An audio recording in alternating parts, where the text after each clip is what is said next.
ეხლა კი ჩავწერ მე თემას ფინიკიას. ფინიკია დაარსდა ძველი წელთაღრიცხვით მე-2000 წლებში. ეს საზღვაო სახელმწიფო არის, ცივილიზებული სახელმწიფო, დღევანდელი სირია, პალესტინა, ლიბანის ტერიტორია არის. ფინიკია ცნობილი არის ვაჭრობით და გემთმშენებლობით, ასევე ანბანური დამწერლობით.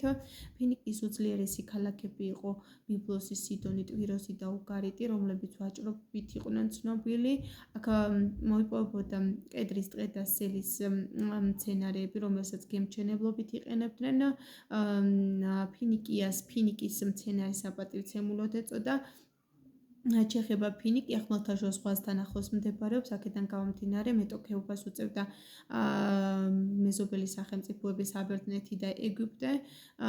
განვითარებული ქალაქებიდან გამორჩეოდა ტვიროსის მეფე, როდესაც დასუსტება დაიწყო ფინიკის ქალაქებმა და მის ნანგრევებზე აღმოცენდება ახალი სახელმწიფო ძველი წელთაღრიცხვით 814 წელს. ეს არის კართაგენი პიგმალიონის მმართველობის პერიოდში და კართაგენისა და რომს შორის მოხდება ყველაზე მნიშვნელოვანი მოვლენა, გასათვალისწინებელი, რომ სამი პუნიკური ომი მოხდება.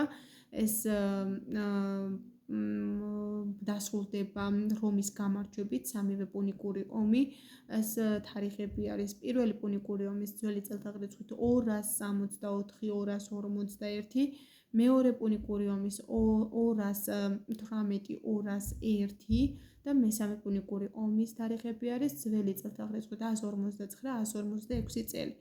აი ამ სამი პუნიკური ომიდან გამოვყოფ მეორე პუნიკურ ომს, რომელიც წარიმართა ორ ეტაპად და გაიმარჯვებს პირველ ეტაპზე კართაგენი. კართაგენის მმართველი ამ დროს იყო ჰანიბალი, რომელმაც შეიმუშავა სტრატეგია, რომ თოვლიანი ალპები გადალახა და მოულოდნელი ეფექტით თავს დაესხა რომაელებს და ძველი წელთაღრიცხვით 216 წელს კანესთან ბრძოლით რომაელები დამარცხა, ხოლო მეორე ეტაპზე, ანუ პირველ ეტაპზე კართაგენმა გაიმარჯვა, ხოლო მეორე ეტაპზე საბოლოოდ მაინც შედეგი მეორე პუნიკური ომისაც რომის გამარჯვებით დასრულდა, კერძოდ ძველი წელთაღრიცხვით 202 წელს ამასთან ბრძოლით რომაელები გაიმარჯვებენ. აქ გამარჯვებას მოაპოვებინებს რომს მხედართმთავარი სციპიონ აფრიკელი, რომელსაც ეწოდება სწორედ აფრიკელი უწოდეს. და საბოლოო შედეგით კი მესამე პუნიკური ომით, ანუ ასე ვთქვათ, ომის საბოლოო შედეგი არის, რომ კართაგენი დაინგრა და შედის რომაელების დაქვემდებარებაში. რაც შეეხება ის სახელწოდებას პუნიკური, ანუ ფინიკია ვისაუბრეთ თავიდან, ფინიკის ნანგრევებზე აღმოცენდა ეს კართაგენი და ანუ რომაელები აქედან გამომდინარე პუნიკებს ეძახდნენ კართაგენელებს და ამიტომ ამ სამ ბრძოლას ეწოდა პუნიკური ომი.